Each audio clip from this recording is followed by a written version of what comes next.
믿음을 회복하고 삶을 새롭게 살아가는 이 땅의 그리스도인들, 하나님의 백성들, 이 땅에 살아가는 동안 우리를 힘들게 하는 것이 있는데 그 중에 하나가 불편한 인간 관계입니다.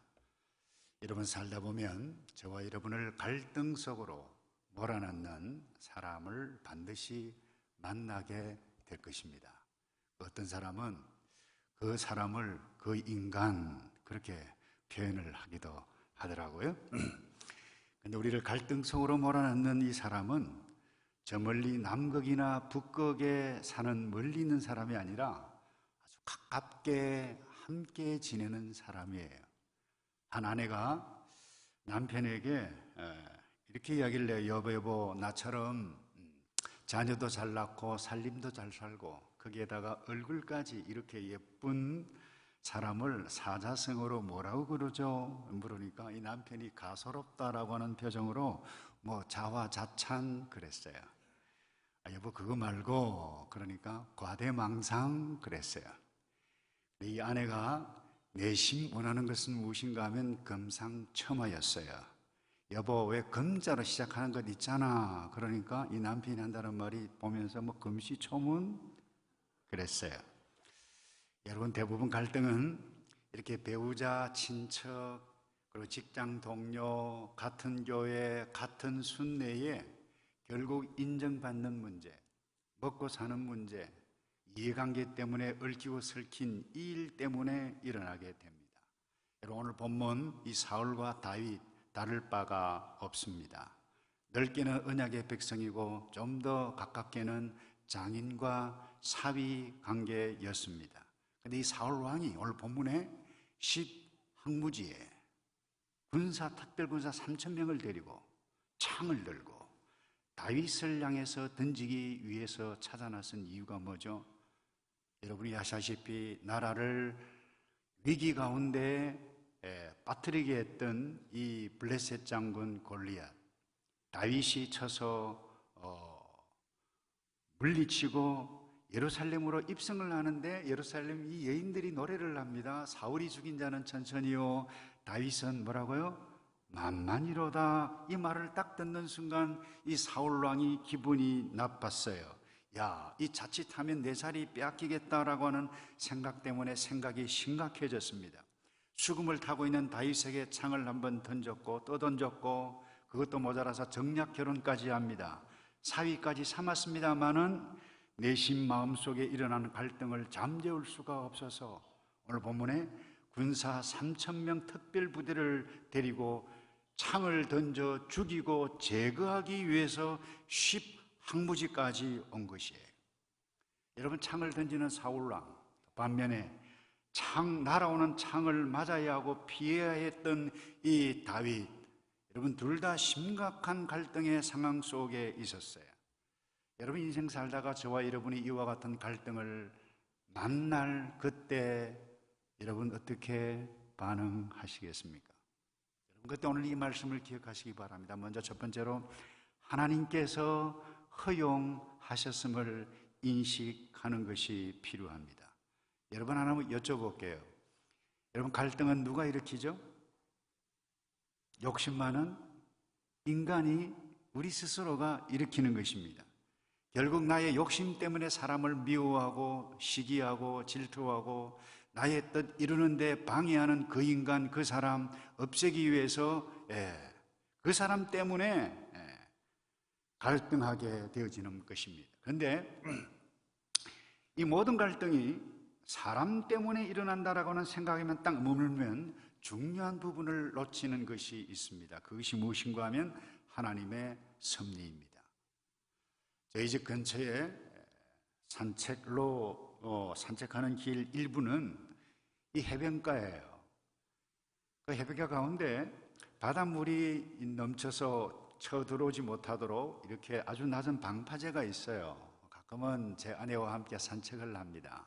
근데 종종 이 바닷물이 파도가 쳐서 넘쳐서 이 물이 신발을 적시기도 하고 피하다가 미끄러질 뻔한 그와 같은 어려움도 한두 번 있는 것이 아니에요.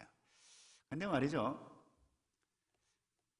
제가 모처럼 아내와 손을 잡고 이 산책을 하는데 저 파도 때문에 내가 방해를 받는구나 이런 생각을 딱 하게 되어지는 순간 저 파도 없어졌으면 좋겠다라고 하는 생각이 듭니다.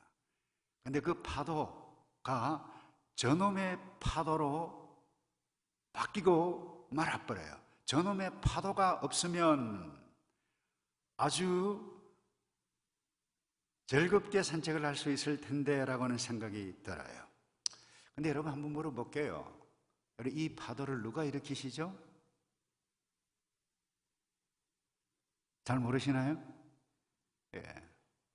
여러분 이 바다의 파도는 하나님 창조주 하나님의 창조의 질서 가운데 하나예요. 그것은 하나님의 섭리 가운데 있는 거예요.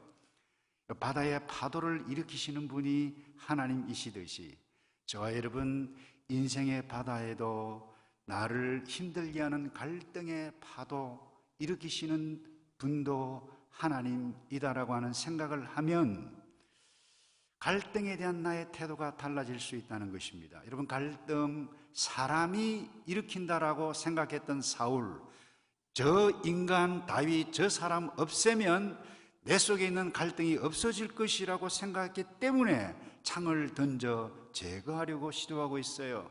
그러니 3,000명 제거하기 위해서 오늘 이 10황부지에 진을 쳤습니다마는 다윗은 달라요. 아주 특이한 행동을 합니다. 6절을 볼까요? 누가 나로 더불어 진에 내려가서 사울에게 이르겠느냐? 지금 어떤 상황이에요? 창을 피해 도망가야 할 상황인데 엄청난 갈등의 파도 속으로 지금 들어가고 있어요. 납득이 잘 안 되는 부분이에요. 근데 더 납득이 안 되는 부분은 여기에 있어요. 사울 진영에 딱 가보니까 모든 사람이 한 사람도 남김없이 보초까지 다 자고 있어요. 사울을 죽여서 갈등을 잠재울 상황인데 아주 다윗이 이상한 지시를 합니다. 함께 내려갔던 이 부하 아비새 장군에게 11절에 이렇게 이야기하죠. 너는 그의 머리 곁에 있는 창과 물병만 가지고 가자. 다윗이 사울의 머리 곁에서 창과 물병만 가지고 떠나갔다라고 그랬어요. 그리고는 여기에서요, 우리 집에 돌아가셔서 26장 전체를 읽어보시면 마지막 부분에 그래요. 창과 물병을 가지고 건너편 산꼭대기에 가서 고함을 칩니다. 왕이여! 그래요. 주의 종이 무슨 낙을 범했기에 나를 벼룩 잡듯이 이곳까지 내려와서 나를 죽이려 하나이까? 이것은 왕이 걸어가야 할 왕도가 아니오. 당신은 나를 죽이려 하지만 난 당신을 죽일 의사가 없는 종입니다. 이 말을 들었던 사울이 깜짝 놀랍니다. 순간적으로 마음에 변화가 옵니다. 울먹이면서 아들아 내게로 오라고 했지만 다윗은 그야말로 정면으로 대면을 하고 난 다음에 물러섭니다. 이렇게 물러선 이유가 무엇입니까? 여러분 이 다윗 창을 한두 번이 아니라 두 번째, 내가 죽을 만큼 힘든 갈등에도 내가 알지 못하는 하나님의 섭리가 이 갈등 속에 있다고 믿었기 때문 아닐까요? 여러분 파도가 몰려올 때는 파도 타기를 잘 해야만 합니다. 당황해서 오판하면 파도에 휩쓸리거나 치명적인 사건이 일어날 수 있습니다. 여러분 오늘날 교회 안팎에 가정의 교나 교회 안팎에 조그만 갈등이 오면 당신 어떻게 나에게 이럴 수가 있어? 너 친구 아냐? 너 그러면 안 되지. 어떻게 이럴 수가 있어? 이것은 아니야. 여러분 이런 감정에만 집중하면 조절이 안 됩니다. 그리고는 극단적인 선택을 하게 됩니다. 배우자도 끝냅니다. 결혼도 끝내요. 우정관계도 끝냅니다. 교회도 일도 마음에 안 들면 내가 하고 싶은 말, 하지 말아야 할 말 다 하고 끝내는 사람들이 늘어만 가는 우리네 세상 아닌가요? 근데 여러분 우리의 신앙의 선배들은 이런 깊은 갈등 때문에 사역도 끝내고 모든 것을 끝내고 싶은 그 순간에 하나님의 뜻이 어디에 있는가, 하나님의 섭리가 어디에 있는가, 이것을 붙잡고 몸부림치면서 살아갔던 사람들이에요. 우리의 신앙의 선배 사도 바울, 그 사역의 현장은 끊임없는 갈등의 연속이었어요. 자기가 개척하고 자기가 양육했던 사람들이 배신하고 욕을 하고, 당신 사도마저 어느 신학교 나와서 그야말로 뿐만 아니라 교회 공동체 내에 이 그룹 저 그룹 갈등했던 그와 같은 문제가 터져 그야말로 사도 바울의 입장에 있어서는 인간적으로 사역을 끝내고 싶을 그때마다 쓴 글이 뭐예요? 사도 바울 서신이 되고 신약 성경이 되어져 버렸습니다. 특별히 로마 지역에 있었던 이 성도 사이의 갈등이 심각했어요. 그때 그들을 향해서 썼던 편지 말씀이 어제 저녁에도 나누었습니다만 이 말씀이에요. 우리가 안다, 우리가 알거니와 하나님을 사랑하는 자, 곧 그 뜻대로 부르심을 입은 자들에게는 모든 것이 합력하여 우리의 구원을 위해서, 모든 것이 합력하여 무엇을 이룬다고요? 선을 이루느니라. 사랑하는 성도 여러분, 지금은 고통이고 아픔이고 상처고 모든 것을 끝내고 싶은 그와 같은 상황 가운데 우리가 거할 수 있지만, 이 모든 것 가운데 내가 알지 못하는 나의 머리로, 나의 이성으로 이해할 수 없는 하나님의 섭리가 있음을 믿고 살아가는 구원의 백성에게는 반드시 모든 것이 합력하여 선으로 이루어가게 하시는 그 하나님 잊지 않고 그분을 존중하고 그분을 사랑해가는 저와 여러분 되기를 주님의 이름으로 축복합니다. 사울 왕을 볼까요? 갈등을 일으킨 저 인간 없애는 그것은 하나님께서 일으키시는 파도를 내가 제거하겠다고 나선 아주 어리석은 사람이, 그 사울 왕의 의도가 무엇입니까? 하나님의 섭리를 뒤로하고 나의 욕심 이루고자, 왕자리 지키고자 왕위를 요나단에게 물려주겠다라고 하는 그것 때문 아닐까요? 이 얼마나 어리석은, 하나님의 뜻을 거부하고 역행해가는 어리석은 사람입니까? 여러분을 힘들게 하는 사람이 누군가요? 여러분을 갈등 가운데로 몰아넣고 있는 그분이 여러분 부모님인가요? 여러분 배우자인가요? 아니면 믿었던 친구인가요? 박 집사, 김 집사인가요? 나를 갈등 속으로 몰아넣는 그 인간이 누군가요? 여러분 그 순간에 하나님, 그 인간 나를 위해서 하나님께서 일으키신 사람이라고 생각할 수 있기를 주님의 이름으로 축복합니다. 두 번째요, 이와 같은 심각한 갈등, 불편한 인간관계 만나게 되어질 때에 나를 힘들게 하는 그 사람 죽이지 않기를 바랍니다. 상대방을 살릴 수 있는, 여러분 오늘 우리가 살아가고 있는 우리의 인생이 이렇게 황폐해져 가는 이유가 무엇입니까? 내게 갈등을 주는 사람, 꼴보기 싫은 저 인간 제거하려고 했기 때문이라고 하는 사실을 놓치면 안 됩니다. 여러분 사울왕을 보고 오늘 다윗의 부하장군 아비새의 말을 한번 들어보세요. 이 다윗과 이 사울의 진영에 내려갔던 이 부하장군 아비새가 딱 보니까 모두가 잠자고 있어요. 완전히 무방비 상태였어요.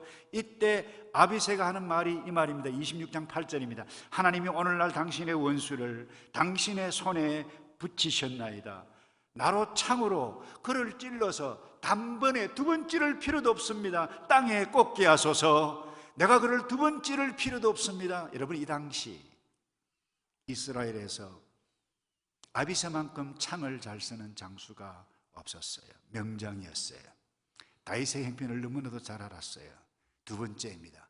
한 번은 엔게디 굴에서 용범부로 왔던 사울을 살렸어요. 두 번째예요.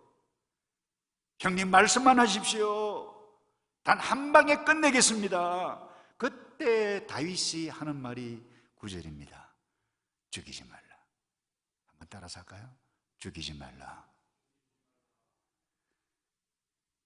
성경 9절에 죽이지 말라. 누구든지 손을 들어 여호와의 기름 부음을 받은 자를 치면 죄가 없겠느냐. 다윗은 또다시 그를 죽이지 않고 내버려 둡니다.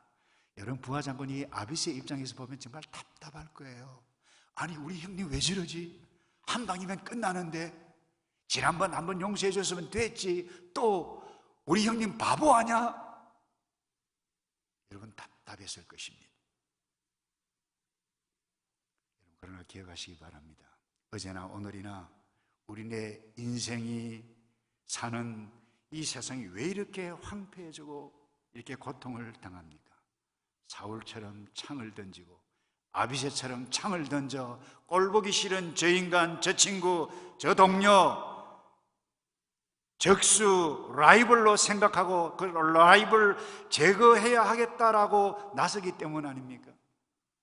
오래전에 제가 이 기사를 스크랩해 둔 것을 읽은 적이 있는데 아주 인상적이게 2008년에 서울대 입학식 때 강연했던 이 의어령 교수님이 축사를 하면서 그야말로 높은 경쟁률을 뚫은 입학생들에게 한 동료를 소개합니다. 떴다 비행기. 아시잖아요. 떴다 비행기 날아라 높이 날아라 멀리 날아라 우리 비행기. 이 동료를 소개하는데요, 이 메시지가 이랬어요. 사람들은 뜨기를 좋아한다. 그래서 남을 띄워주기도 하고 자기를 향해서 나를 좀 띄워달라고 부탁도 한다. 그리고 실제로 뜨기 원해서 온갖 노력을 하고, 그래서 떴다 하면 인생 성공, 인생 대박이라고 여긴다. 그런데 이 동료의 날아라 계속해서 소리치는 것을 보면 이 비행기는 뜨기만 하고 아직 날지 않았음을 보여주고 있는데, 이분이 이런 해석을 해요. 이것은 뜨기만 뜨고 날지 못하고 있는 우리 인간의 한계를 상징적으로 보여준다, 이런 해석을 하더라고요. 그리고는 동료 마지막에 우리 비행기라고 했는데 이분이 그런 제안을 했어요. 그 우리 비행기인데 그 우리라고 하는 거기에 나의 이름도 넣고 친구의 이름도 넣고 그의 이름도 넣고 우리가 함께 뜨고 함께 날아가야 되지 않겠는가. 치열한 경쟁사회 가운데 서울대 젊디절 젊은 그 입학생들에게 이런 메시지를, 무슨 이야기예요? 함께 날고 함께 더불어 살아가자는 거예요. 함께 사람을 얻고 사람을 살려 함께 누리는 하나님의 나라의 핵심 가치를 보여주는 메시지라고 하는 것을 제가 생각했을 때 제 콧잔등이 시큰나더라고요. 사랑하는 성도 여러분, 오늘 우리는 가정에서도 직장에서도 교회 조차에서도 조차 나만 떠야 하고 나만 날려고 하다 보니까 다른 사람 꼴보기 싫은 거예요. 쳐다보기도 싫은 거예요. 없었으면 좋겠다고 그래요. 제거하려고 그래요. 호기 가운데 창을 던져 제거하기를 원하는 생각에 사로잡혀 있는 사람이 있습니까? 여러분, 그 결과가 어떻게 되는지를 똑똑히 오늘 이 아침에 잠시 생각했으면 좋겠어요. 여러분, 성경을 통해서 이 사울 왕의 최후를 한번 보세요. 질투에 한번 사로잡히고 저 인간 없애야 되겠다라고 거기에 빠지면 밤잠 설칠 수밖에 없어요. 정신질환 걸려요. 우울증 걸려요. 정신이 나가버려요. 실제로 정신이 나가버려서 사울왕 무당에게까지 찾아가지 아니하면 마음의 평안을 얻을 수가 없는 언약의 백성의 공동체의 첫 번째 왕 사울왕이었어요. 미쳐버렸어요. 결국 전쟁에도 패배합니다. 스스로 목숨을 끊었습니다. 왕위를 물려주려고 했던 아들 요나단마저도 그 전쟁에서 죽어버리고 맙니다. 비참한 생을 마감하고 말았습니다. 모든 것을 잃어버렸어요. 그러나 다윗은 창을 두 번 찌를 필요도 없다고 말하는 아비새에게 또다시 중요한 말을 오고 오는 우리의 인생의 후배들에게 남기고 있습니다. 10절입니다. 여호와께서 사시거니와 여호와께서 그를 치시리니 혹 죽을 날이 이르거나 혹 전쟁에 들어가서 망하리라. 여호와께서 뭐라고요? 살아계시기 때문에 이 말은 살아계신 하나님 저 사울 죽였으면 좋겠습니다, 처벌했으면 좋겠습니다, 이와 같은 맥락의 말이 아니에요. 하나님이 모든 것을 아시고 하나님께 살아계시는데 이 모든 것을 다 아시지 않습니까? 내가 심판하고 내가 제거할 상황이 아니고 하나님께서 알아서 하실 것이다 라고 하는 신앙의 고백이 아닌가요, 여러분?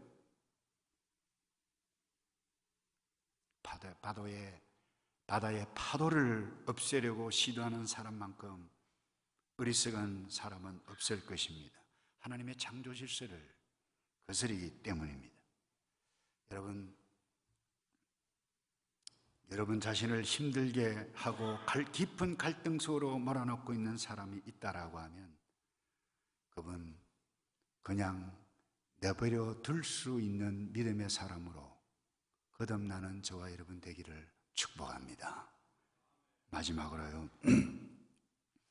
여러분 이 심각한 갈등 가운데로 몰아넣는 사람, 그와 같은 상황을 만날 그때를 사람이든 사건이든 내 인생을 아름답게 빚어가는 도구로 인식할 수 있기를 바랍니다. 한번 생각해 보십시다. 다윗을 말이죠. 다윗은 원래 들에 양을 치는 목동이었어요. 집에서도 말제였습니다. 여러분 히브리 문학에서 이 말제라고 하는 것을 기록할 때는 쉽게 이야기하면 별 볼 일 없는 존재, 그와 같은 하찮은 존재라고 하는 부분입니다. 그런데 이 하찮은 존재가 어떻게 사람들 앞에 나타나게 되고 장군이 되고 먼 훗날 위대한 왕이 될 수 있었습니까? 여러분 원래 이 다윗은 별 볼 일 없는 존재였어요. 이 사울의 장관들이 데리고 와서 정략 결혼하려고 시도했을 때에 이 다윗 스스로 그렇게 고백했어요. 자기 자신에서 나는 가난합니다. 나는 없는 사람입니다. 그리고 비천한 존재라고 사무엘상 18장 23절에 말을 했어요. 그런데 이런 존재가 어떻게 성군 다윗이 되었습니까? 첫 번째는 하나님의 섭리라고 저는 봅니다. 은혜였어요. 은혜가 아니면 이렇게 될 수가 없어요. 그런데 현실적으로, 인간적으로, 현실적으로 직접적인 이유 가운데 하나는 사울 왕이 던진 창 때문이었다, 저는 그렇게 생각해 보았어요. 사울 창 때문에 도망가야만 했어요. 도망갈 수밖에 없었어요. 능력이 없었어요. 왕이 던지는데, 사상이 던지는데, 최고의 권력자가 던지는데 그 무엇으로 대항할 수 있는 능력이 없었어요. 억울해요. 잘못이 없었어요. 나라를 구했어요. 그런데 사울이 던졌던 그 창 때문에 정들었던 고향을 떠나가야만 했었습니다. 사람들 앞에 망명 가서 저 친구 다윗 아니야, 골리앗을 죽인 다윗 아니야라고 했을 때에 침을 질질 흘리면서 미친 사람처럼 흉내를 내면서까지 살아남아야 했던 이유가 무엇입니까? 사울이 던진 창 때문이었어요. 그런 빈털터리였습니다. 노숙자 신세가 되었어요. 배가 고팠어요. 처절한 외로운 광야 가운데 고통을 온몸으로 맞아야만 했었어요. 바로 그때 하나님을 의지할 수밖에 없었던 상황 그 가운데 노래했던 것이 시편들이었어요. 시편 27편 1절에 이렇게 노래합니다. 여호와는 나의 빛이요 구원의 방패시요 내 생명의 능력이시니. 지금은 어둡고 억울하고 어찌할 수 없는 상황이지만 이 상황 가운데 여호와만이 나의 빛이요 여호와만이 나의 구원의 방패요 내 생명의 능력이시니 내가 무엇을 무서워하고 무엇을 두려워하리요. 이와 같은 주옥 같은 시가 언제 나타났어요? 바로 이때였어요. 그리고는 나의 힘이 되신 여호와요 내가 주를 사랑하나이다. 이뿐만 아닙니다. 사울이 던진 창 때문에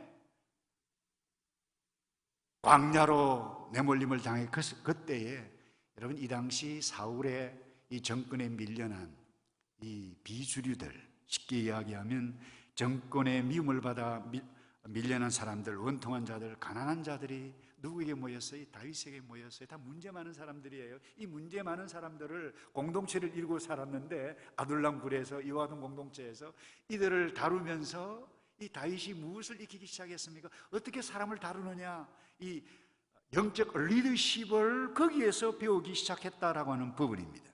그래서 중요한 것, 사울의 창 때문에 리더십을 배웠고 인격이 다듬어지기 시작했고 리더십을 터득하게 됐다라고 하는 점을 놓쳐서는 안 되는 것입니다. 그렇기 때문에 저와 여러분을 힘들게 하는 그 사람, 불편한 인간관계 때문에 환경의 위기까지 왔습니다마는 그 환경의 위기가 결코 나를 망하게 하고 내 인생 이렇게 어렵게 만든다고 생각하는 것은 잘못된 생각이라고 하는 부분입니다. 미국의 리더십학의 대가였던 이 존 맥스웰이 이런 이야기를 했어요.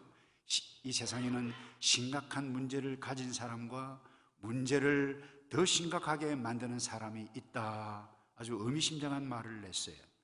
여러분, 이 사울은 자신에게 직면한 이 갈등이 문제를 더 심각하게 만들어 창을 던지고 온 나라를 다윗 한 명 때문에 시끄럽게 만들었던 이상한 사람이었습니다마는 다윗은 자신을 죽이는 창 때문에 삶을 더 위대하게 만들었던 사람이었다고 볼 수 있지 않습니까?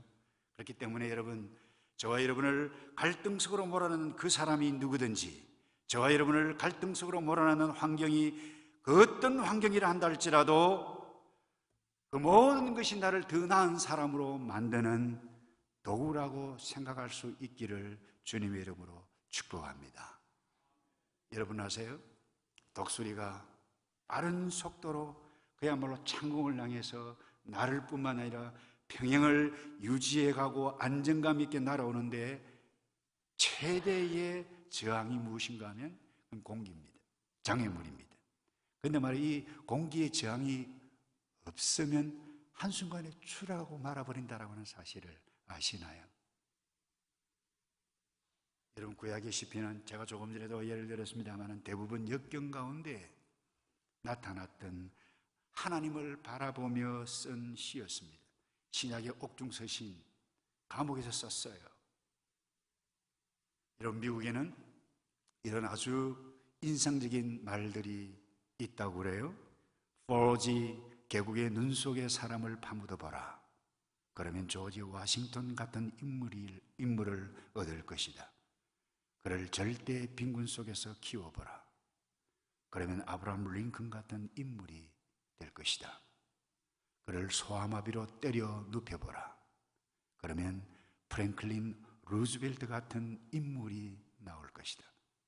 인종차별이 심한 사회에 그를 던져서 흑인으로 태어나게 해보라. 조지 워싱턴 카버, 마틴 루터 킹 같은 인물이 될 것이다. 의미심장한 메시지가 여기에 담겨 있지 않습니까? 여러분, 속지 않기를 바랍니다. 내 앞에 그 어떤 장애 위험 때문에 환경이 나를 망하게 할 환경이 내 인생을 망치고 나의 삶이 이렇게 되어졌다라고 하는 생각은 악한 사탄이 우리를 하나님의 언약의 백성을 넘어뜨리기 위한 속임수라고 하는 것을 잊지 않기를 오늘 이 아침에 마음에 꼭 담기를 바랍니다. 말씀을 정리합니다. 사랑하는 성도 여러분, 우리 예수님은 우리의 욕심 때문에 인간이 죄를 지어 하나님과 우리 사이에 그야말로 도무지 그 무엇으로 해결할 수 없는 이 불편한 관계, 이 속에 친히 자신을 죽이심으로 구원의 기쁨을 누리게 해주셨어요. 우리는 이 복음 가운데, 이 하나님의 역사 가운데 한 복판 가운데 살아가고 있는 줄로 믿습니다. 여러분, 구원이라고 하는 것은 이 갈등 속에 있는 관계의 회복입니다. 구원은 우리가 죽어서 얻는 것도 있지만 지금 나를 힘들게 하는 그 사람, 그 인간, 나를 힘들게 하는 그 사건, 환경을 뛰어넘게 하는 축복인 줄로 믿습니다. 그래서 갈등을 뛰어넘어 오늘을 구원을 얻어가는 어제 다윗이 아니라 오늘 제2, 제3의 다윗으로 우뚝 서가는 저와 여러분 되기를 주님의 이름으로 축복합니다.